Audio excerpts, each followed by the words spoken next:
What's going on YouTube? This is Mason AJ with the Aficionados, and today I'm going to be our reaction review of iZombie. And I gotta say, I'm loving it right now. I'm being honest with you, I think iZombie is hands down the best nerd show out there, or at least comic book adaptation, or how you want to put it. I think it's just the best show out. Every episode gets better and better and better, and so far, unlike the other shows that come out there, Supergirl, Flash, Agents of S.H.I.E.L.D., whatever, it hasn't been a down point. And I love, once again, the writing and the characters that come to place when it comes to iZombie, and everything about it just feels so fresh, so clean, and oh so good. Now, in this particular episode, we're still seeing the further development of Liv and Major's relationship, and they're really just waiting on Robbie to get these tests done, so that way, you know, they can know whether or not they can seal the deal.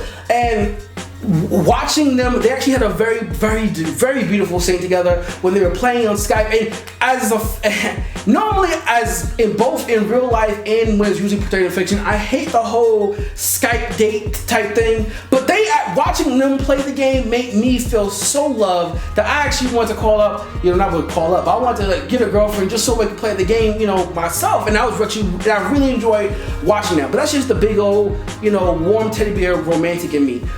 The other aspect of the episode really is that, and this one took full place, Blaine, as always, is such a force on screen, and to really see him play off his dad, and his dad double cross him in his faction, and then threaten him with zombieism, the one thing that Blaine himself has put out to world, has come full circle to pretty much bite him in the ass, for lack of a better term.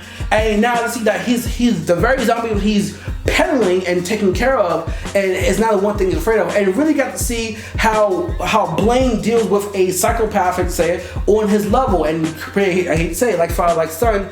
And once again, seeing these two wonderful actors play off one another was definitely a treat. Now, the one thing I will say I felt like was a little bit of a downside to this episode was usually when Liv takes on the aspect of people's brains that she eats. There's usually like a high and low, and it's usually like a positive or a negative, which comes with that. I really did feel like this little dude was very serious and was not a man to be taken lightly, and that's saying a lot. And I'm interested to see how his criminal enterprises, which is also being affected by Blaine, who he's obviously pinned down as the guy who's selling the DA information, how his actions, or how his retaliation will filter throughout pretty much the show's characters, because that's not only going to affect Blaine and the DA, but it's also by parts that's going to affect Liv and Clive. And Clive, speaking of Clive, last episode, in this episode, we got to see Clive on a date with the FBI, with the FBI assistant, or former, with the young lady from the FBI. I can't quite remember right now. And I love seeing like the double dating aspect of it. And it is also, I love seeing Clive being a little bit protective of Olivia, and pretty much saying, I don't think this Major dude is good for you, or at least because he still knows with the case that Major did, that he's still a little like uneasy around Major. Not everything is just water under the bridge. But other than that, I really enjoyed this episode. Of course, the big plot twist at the end was the fact that Major is in fact not killing the zombies, but he's freezing them and putting dummies in the ocean, which I felt was a major plot twist, and I so loved it because it preserved everything I love about the Major character and everything that Langston Skyward loves about the Major character, but it also answered the question of why Major kept going through this very rheumatic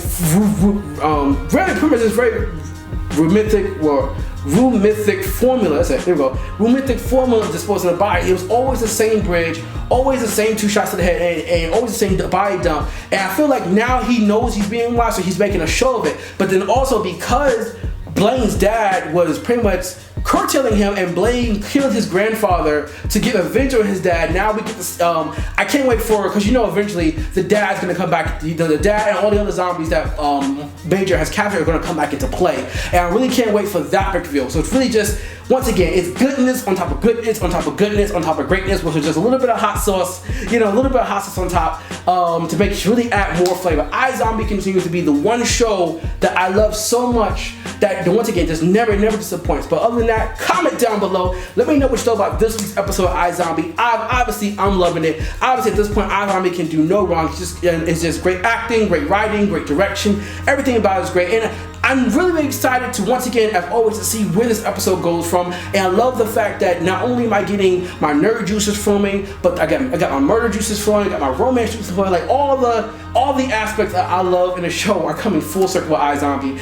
And I just can't talk about it anymore. But let me know what you guys think about this episode. Let me know whether whether or not you agree with any of the points I brought up, or not, or just what are your own theories to how things are going to develop? I mean, I'm pretty sure we all think we know what's going to happen, but how do you think things are going to develop? Give me your own crazy fan theories. I really want to know. But other than that, this is Mason AJ with the Aficionados, and I'm still loving iZombie.